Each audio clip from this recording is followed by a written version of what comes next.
police in Chicago are preparing to deploy controversial sound cannons against protesters at the G8 NATO Summit next month. The so-called long-range acoustic devices, or LRADs, emit painful and potentially harmful tones over long distances.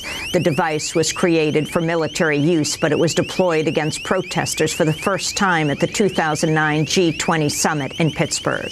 The American Civil Liberties Union later filed a lawsuit on behalf of a bystander, Karen Piper, who said she suffered permanent hearing loss, while the American Tinnitus Association said Pittsburgh protesters had been, quote, acoustically assaulted. They compared the sound pressure to what armed forces might face from an improvised explosive device. Massive numbers of protesters are expected in Chicago when the summit begins next month.